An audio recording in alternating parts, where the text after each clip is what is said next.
In Mission Viejo, we love our parks. The city was originally planned so that every residence would be located within 1 mile of a park. And since then, our parks have become a hallmark of our city and a great enhancement to our quality of life.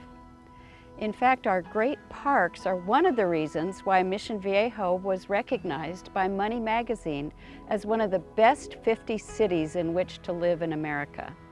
Mission Viejo has 53 parks, which is more than all of our surrounding cities' parks combined. Since our city is 17.7 square miles, this means that we have 3 parks per square mile. As they age, the city has committed to renovating 1 or more parks per year, and a lot of effort goes into accomplishing that.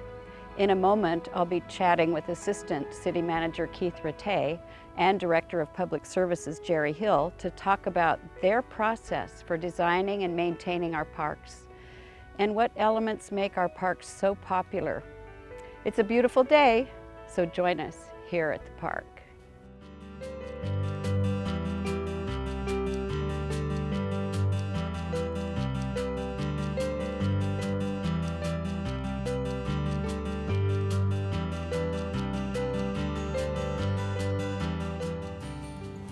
Hi, I'm Trish Kelley, the Mayor of the City of Mission Viejo, and I'm now joined by Assistant City Manager Keith Rattay right here at Sergeant Matt Davis Park. This is one of the hidden jewels of the City of Mission Viejo, and it was dedicated to the memory of one of our former police sergeants here with the Orange County Sheriff's Department, Matt Davis, who gave his life in service to our city. It's a beautiful park, and I love it. But I know that you have a special appreciation for it. So can you tell us why? Yeah, the park was designed, well, first of all, the park was dedicated to the city by a developer many, many years ago, and it sat fallow for a lot of years. It was just an open piece of property, and when the city finally took it over, we wanted to do something very special here.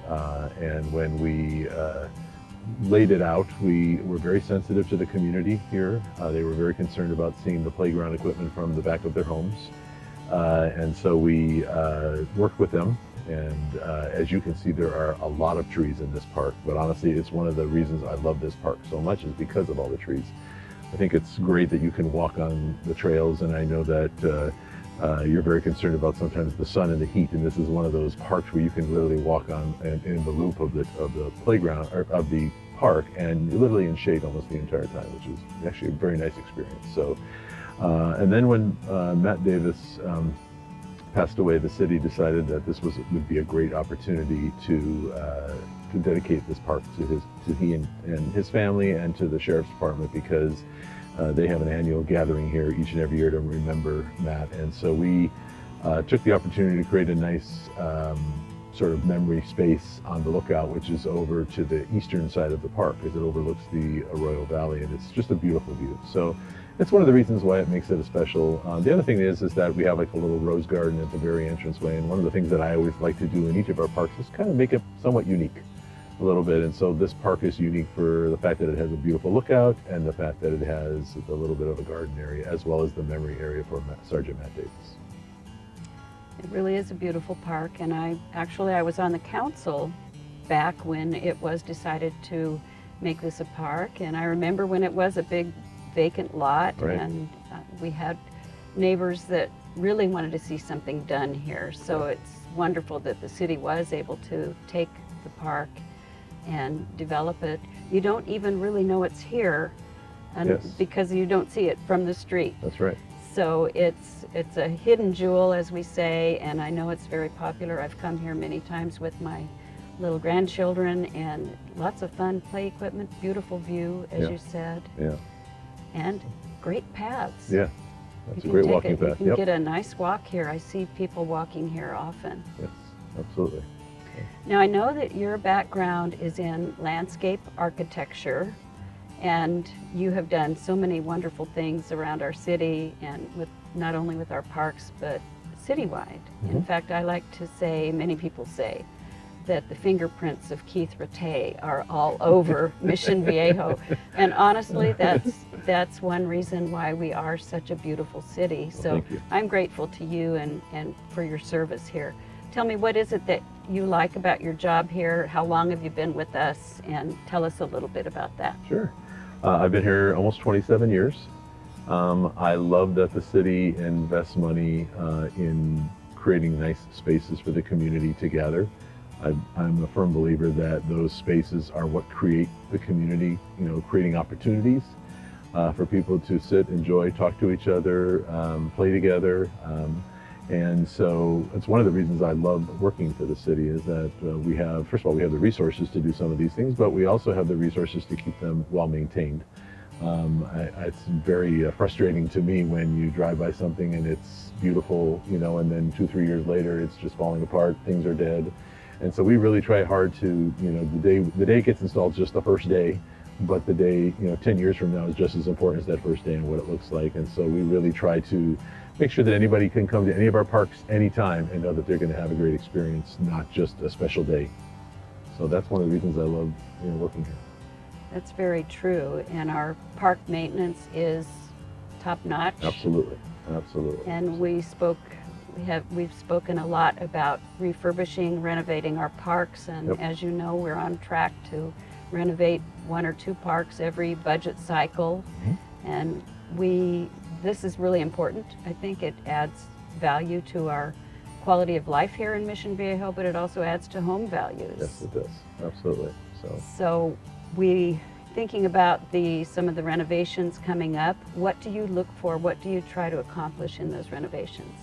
Well, a couple things. Every site's a little different and a little unique, and we try to find out what some of those uniquenesses are to each of the sites and try to play up on them. For instance, with the upcoming Coronado Park, that park is sort of 2 different parks. There's the play area that's sort of behind the homes, and then there's an area sort of in the front that's kind of more communal space that's kind of unique. The uniqueness of Matt Davis Park was the fact that you can't see it from the street, and how do you draw people in from the street into the park and sort of a surprise experience when you actually walk up the trail and actually the park opens up and you see it for the first time. So that's one of the things that we always try to do. The other thing that I feel really strongly about is always trying to add an element of art and community, mostly community-based art, into most of our parks. Something we've been doing the last 10-15 years, and just in a very simple way. For instance, at Cordova Park, we have the butterflies, and the kids made we have the butterfly garden. The kids made the plaques. At Christopher Park, we have the wind sculptures with the poles. Those were all done by the Cultural Arts Committee and the volunteers. At Coronado Park, we're actually working on something already, another community project that they've been working on. And one of the things that's exciting is it's not only unique to that park, but it also gets people that are not necessarily or wouldn't necessarily be involved in park development to get involved. And it's kept a lot of people busy even during COVID when they were, kind of sequestered at home. A lot of the volunteers were working on other people's backyards just because they couldn't work in the city facilities. So it's one of the things we look for. But the other thing that really makes our parks truly unique is we really focus on socializing, creating socializing spaces. If you go to our playgrounds, you'll see that our furniture is laid out in a certain way so that the moms can have a coffee group meeting. Pavion Park's a great example of that. And those seating areas are actually sort of located right inside the playgrounds itself. So you're not just sitting at the edges looking at the kids playing, but you're actually in the middle of the playground. The kids are playing around you, and it creates that interaction between the adults and the kids rather than the kids playing and the moms and the dads just doing something on their own. So that I really feel is unique to the city of Mission Viejo, and it has a value. That's true, and I don't know that we always think about the fact that our parks are unique and the different unique aspects of our parks, but that's a really good point. Yeah. And we do have some very successful recent renovations that we've done over the last few years. You mentioned Pavion Park, Cordova Park, Christopher Park. We've done some really, really excellent renovations. When you look to renovate a playground or a park, what is it what style do you look for, and what do you look for in providing that best experience for our kids and our residents? Well, it's a good question. One of the things we found is that not one manufacturer sort of has it all. You have to really understand what's in the industry and what's out there. Some of the new pieces of playground equipment are successful, some have not been, so we try not to repeat mistakes of things that we've had. We look for vendors who are great at servicing the community when something breaks. For instance, at Pavion Park, we have the cable with where the kids go back and forth. It breaks fairly regularly, but the vendor is there literally the same day fixing it, and the value the kids absolutely love. It's one of the favorite things the kids love is gliding on that structure. So that experience is unique, and it's worth it because the vendor has just been excellent at the customer service. So that is one of the things we look at, of course, but also just trying to make each playground a little bit unique. We always try to have one piece of equipment that's not in a neighboring playground, so it forces the parents. We found that even though somebody may live near a park, they know all the parks. I know you are one of those residents who knows what's in each of the parks, and even though you don't live necessarily to it, you'll drive to it just because there's something unique that the kids really enjoy. So that's true. I know that also over the years you've changed the play surface. So in the past we had wood chips or sand, and what about the play surfaces that we use now? Well, that's a whole science in and of itself. The wood chips and sand, those all have a place, but most playgrounds are really quite heavily regulated by the state of California and by the federal government, and so the rubberized surfacing, which is what we primarily use under the playgrounds today, is consistent with those guidelines, and it's really the only option we can use for areas where the kids would be climbing and any kind of height that they would fall from that absorbs the fall the best. Sand is really considered a play element, much like a swing set or like a slide or something like that. It's no longer considered a play surface, it's a play element. Wood chips, they're best on trails. They just don't use them in playgrounds very much at all anymore. So. Yes, I know that one of the parks that I visit with my kids has wood chips, and I always tell them you need to wear your shoes on the surface or you're going to get splinters in your feet. Right. That's obviously one of the many reasons why it doesn't get used any longer. So, and eventually that will get replaced and removed as well. So. Yes, and I really like the rubberized surfaces. I think those have been a great enhancement. Yeah. Now, one of our really big success stories is Pavion Park.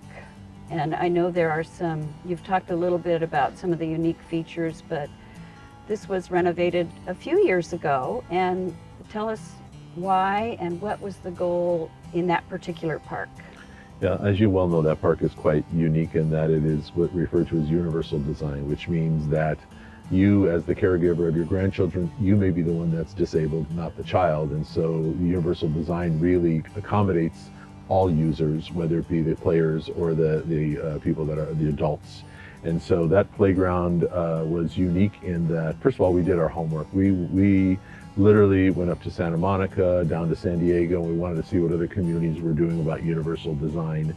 And we found that a lot of the playgrounds spent a lot of money on theming and making it look like a ship or a boat, but the play value just wasn't there. And so what we really focused on was the play value of each of the pieces of play equipment and making them unique and varied from each other, so there wasn't a lot of repeat throughout. It's a very large playground. It's actually our largest playground in the city. And so there was a lot of opportunities there to really do some unique things that we haven't done before. We even have a piece that's electronic based, which you don't see very often in playgrounds, but it gets heavily used. Kids enjoy it. It makes noise, sound, and light, and they run around and have a good time. So, but we really tried hard to create things in that playground that we don't have in any of others, especially since that particular playground is located next to a county school that services the disabled throughout South Orange County. And so that's why that playground was a little bit unique. Right, and it truly is an asset to that area, and Riley Elementary School being right there and serving that need of those students is wonderful. Now, I know that the playground there is very huge. It's hard to watch more than one kid there. So it's spread out a lot. It's great. Yeah. It's very spread out, right. And it's been one of our really big successes, as well as we added a restroom there a few years ago as well. So that's been a popular feature of that park. A lot of parents are choosing which parks to go to if they're going to be more than a few minutes or hours, because they need to know if there's a restroom. Right, exactly. So that one does have one. Absolutely.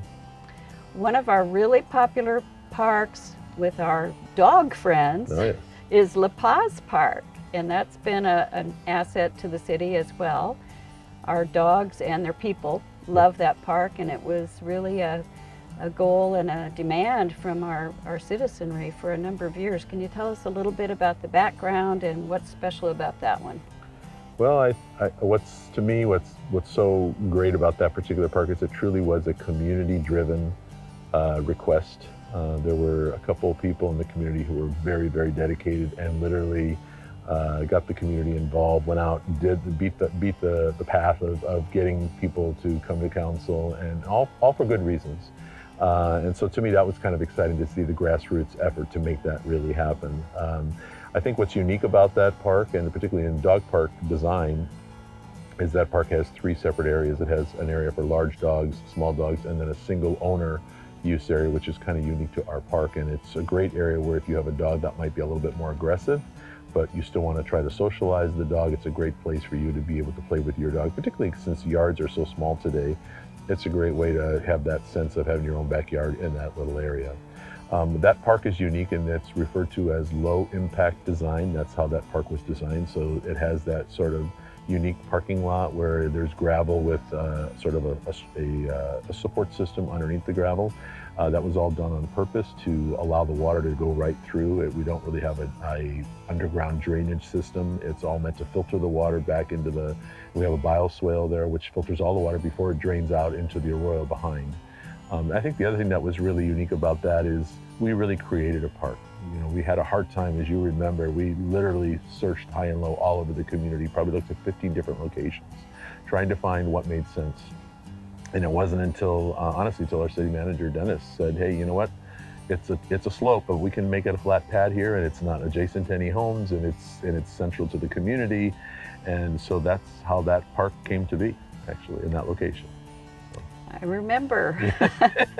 Struggle. It was a struggle, and I remember those council meetings and Yeah. people coming, and they all wore green shirts or Exactly. teal shirts. I can still picture the yeah. packed chamber, Yeah. and one after another getting up and asking for a dog park. And then we would locate the perfect spot for a dog park, and then the neighbors would come in and say, no, Yeah. we don't want it here. Right. So it really is in the perfect spot right now, It because really it is. is on the edge of the city, and it also, those dogs have a great view up Yeah, there they too. do. Probably better than a lot of the houses. They- Should be, yeah. Yes, so that was a really very popular move that we made a Yeah. number of years ago, and I it's agree. been well accepted. I agree. One of the jewels in the crown of Mission Viejo is our Oso Creek Trail. I love the trail. I walk on it almost every day, and I know that it is beloved by our residents. It's very well utilized. You can be on that trail in the middle of a city of 94,000 people and think that you're out in the wilderness. Right. It's a beautiful trail. And I know we've had some exciting news lately about some changes that we'll be seeing at the trail. Can you go over some of those changes and what we have to look forward to? Yes, absolutely. Well, as you well know, we bought 110 acres of open space in the middle of Mission Viejo, and that has allowed us to create some new opportunities along the Oso Creek Trail. At the north end, in the north open space adjacent to Oso Creek Golf Course, we're going to be putting in a more flattened driveway. It's quite steep coming down from Casa del Sol. We're going to put a small sort of gravel area for maybe 30, 40 cars. Hopefully a restroom down there, maybe even a small little eating area, and then asphalt the trail all the way down to Geronimo Road. It will then connect to the existing portion of the trail under Geronimo Road. We just recently got a grant too. We're going to be working on a mural underneath inside the tunnel. That's something we're going to be doing hopefully in the next year as well, which we think will be a nice art element to add to the trail. As you know, there's a lot of different art elements along the existing portion of Oso Creek Trail. So this will be sort of the tunnel is sort of the connecting between the new portion and the existing portion. And then as you go south, we recently purchased the Steinmart building, and we are just in the beginning stages of designing that, but that will become the hub of the sort of the community from a perspective of entertainment, even recreation to a certain extent. and certainly creating some really unique opportunities for the community to gather that we just certainly don't have, we currently don't have anywhere in the community. There will be, our goal is to try to see if we can repurpose the Steinmart building. It looks like that's probably one of the recommendations that the design team is going to make to the City Council, which I think is going to be very exciting. We have some really fantastic consultants who are helping us to come up with some really fun, unique ideas. Part of that will include a paseo that will connect the community, or the library and the civic center to the retail, and then through the retail building, through the Steinmart building to the Oso Creek Trail. So our goal is that people will ride their bikes and walk and run and come to this space via the trail as much as possible, as well as come from the community centers, from the community center as well as from City Hall and the library. So it is sort of a place where everything kind of connects. And that's what's really going to be exciting about it. So I'm very excited about it. We'll look forward to sharing those ideas as they get further developed. So. We're all excited about that. Yeah. And as I mentioned, the trail really is loved by our residents, and this new project that we will be doing will even enhance it even more. Yes. It'll make that center a destination and just a great place to access the trail and all of the different amenities that we have planned there. Well, Keith, thank you for all the information you shared today and for spending time with me in the park. As I said, I love to be in the parks. I'm in parks many times each month, and it was fun to get an extra insight on what we're doing and why we love our parks so much, and the great work that you and your team have done to make our parks so good and such a special part of Mission Viejo. And again, one of the enhancements to our quality of life and reasons why we win awards. So thank you very much, Mr. Rattay, for your work. And we will now be back in just a moment with Director Jerry Hill.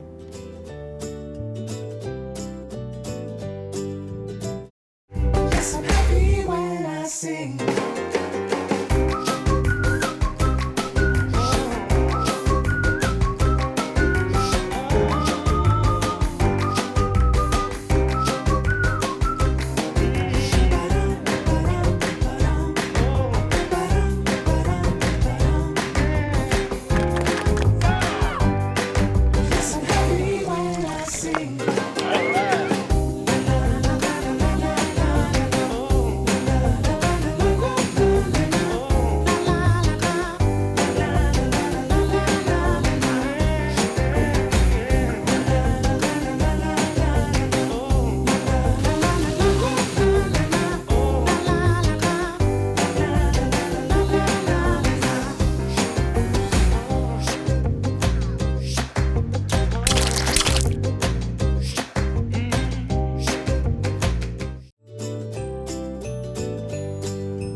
I'm now pleased to be joined by our Director of Public Services, Jerry Hill.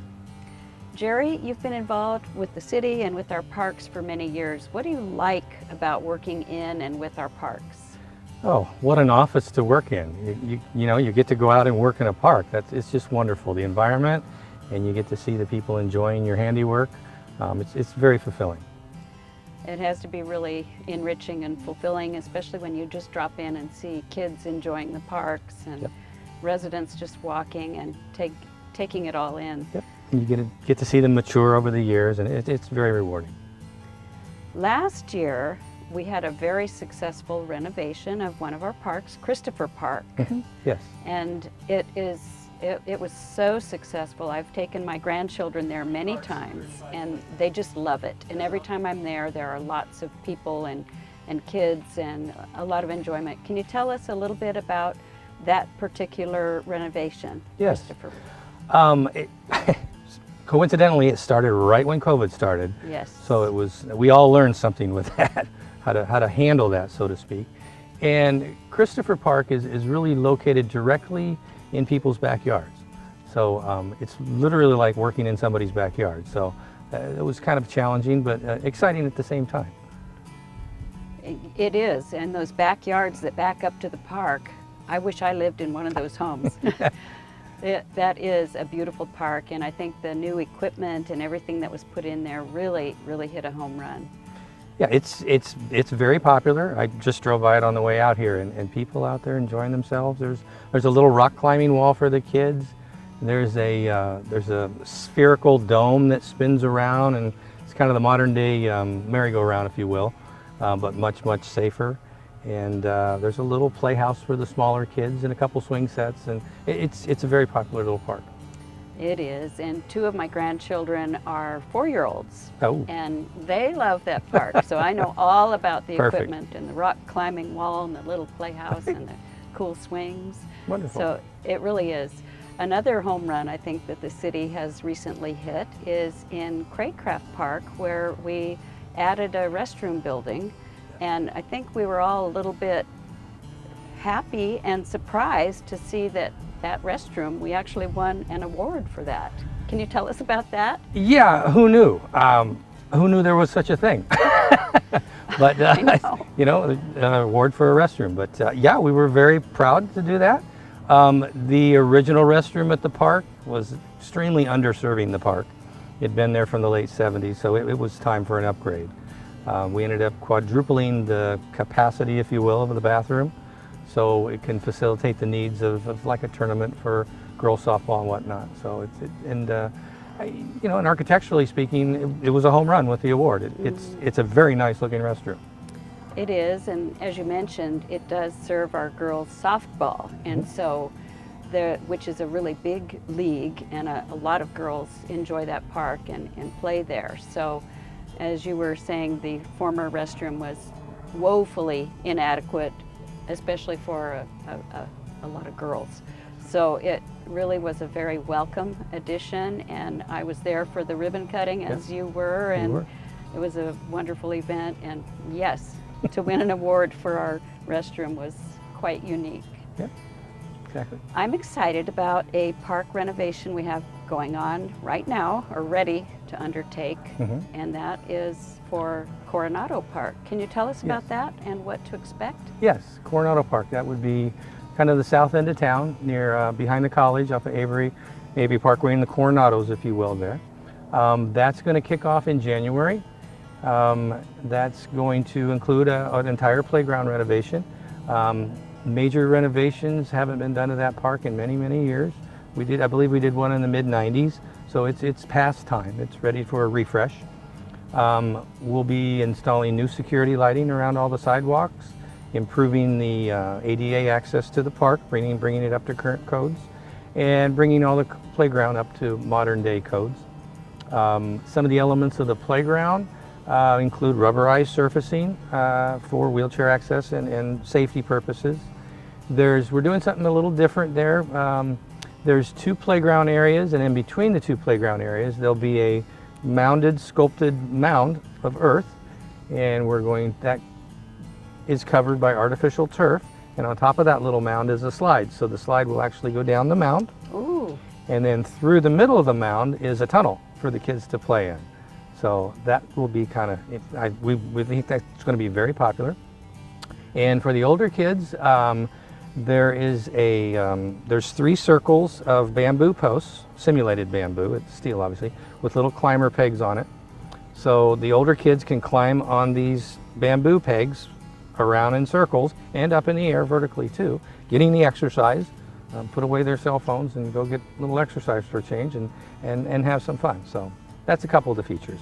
That sounds great, and I have been to that park. I think I've been to every one of our parks multiple times, and indeed that one really does need a facelift and some new equipment. And I'm also really excited that this will be the first of our renovated parks that we will be adding sunshades over the playground, and that was something I've been advocating for the last few years, is that we get sunshades over our playground equipment, because on a brisk day like today it's not a problem, but most of our days here in sunny Southern California are warm and sunny, and in the summer quite hot. So this will be the first one to have the new shade structure over it, and I'm excited to see that. So that'll go under construction in January, and we'll be finished with construction late spring, early summer, late spring. That's great. And So- then right after that, we're ready to go with Madrid 4 Park and a Yes. renovation on that one. Yes. What will we be doing there? We haven't started the planning of that yet, but that is also one of our older parks that's on the list, and that'll get similar improvements with updating the security lighting and the handicap access and whatnot. Haven't really thought about ideas for the playground at this point, but we will be starting that right after July, the design portion of it. Okay, well, one thing I think we are really good at, you and your team are really good at, is playgrounds. So I'm excited to see what we'll be doing there as well. Yep. Now, turning again to baseball, I know that our Marty Russo Athletic Park is going to be seeing some new lighting. Now, one of my little grandchildren played t-ball there a couple of years ago, and so I'm real familiar with it. And I had spoken with coaches and league presidents about, hey, it's a great park, but we need more lighting. So tell us about that, and who have you talked to, and Sure. how's that coming? Sure, it's coming along from the design standpoint. We've already had a public input meeting out with the neighborhood.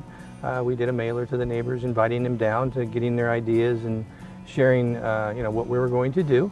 And we've awarded design consultants and engineering consultants to put the drawings together. The Youth Athletic Park has 8 permanent baseball fields with soccer field overlays in the center and temporary ball fields. Not all of those fields are lighted. The 3 additional fields that we're going to light, permanent lights this time, fields 2, 3, and 7, we've been renting generator lights for the leagues over the years to give them light during the spring. And they're noisy, they're not efficient lighting whatsoever. So those will go away, and brand new LED, very nice, well-engineered lighting will go in. That sounds great, and I guess we'll be saving some money on not needing to rent those portable lights. True. So this will be very welcome, I know. In speaking with coaches and league presidents, they said that it's really one of the main problems is that our coaches most of them are dads, and they're working, and to get home from work in time to run a practice or a baseball game, it's dark. Right. So this will really be an enhancement, and I know that will benefit a lot of our kids and residents play on those fields. Soccer as well, as you mentioned. Yeah, soccer will benefit from it also, so we're excited about that. Yes. Now, I know that a lot of people like to use our parks, but we also have a lot of residents and groups who are interested in working and volunteering with our parks. I know you've been real active in helping to accommodate many of our volunteers who want to help. Tell us about that. We're very active with the volunteers. We have, high school kids wanting to do community service. There's Boy Scout troops wanting to earn their Eagle Scout honor. There's Girl Scout troops. Even groups from private industry want to have like a team building and do something in a park. We're more than accommodating to help people get involved in the community. Something very popular is landscape plantings and things geared towards, the efforts somebody can accomplish. The Boy Scouts, literally almost every weekend, Boy Scouts and Girl Scouts are doing something, a volunteer project. Be it either landscaping or putting in equestrian fencing or painting. It's very inspiring to see how active the community is. I've been to a lot of those Eagle projects and watched the boys there or the girls, and it really is fun to see them. It really does 2 things. It saves the city a lot of money. It does. And it also gives those residents, those scouts, those young people ownership in that park or in that area. So it's wonderful, and I have heard so many great compliments about you and your team for the way that you work with our volunteers and our residents. Other cities want to know what we're doing so they can follow the same example. I have a wonderful staff. They make everything happen. So. Well, you all certainly do. Thank you. And it's really fun for me to talk with you today because I love parks, and I know that you love the parks also. And I'm so grateful for the work that you do. And we look forward to seeing those changes that'll be coming up next year and in subsequent years. So thank you very much, Jerry, for your time today and for all of your wonderful work for our city. Oh, thank you, Mayor. Thank you very much. And thank you for joining us today. Whether you're looking for exercise, a picnic, playtime, or just some fresh air, Mission Viejo parks are a perfect place to be. And I'm sure you all agree with me and with our California Recreation and Parks Society and their slogan,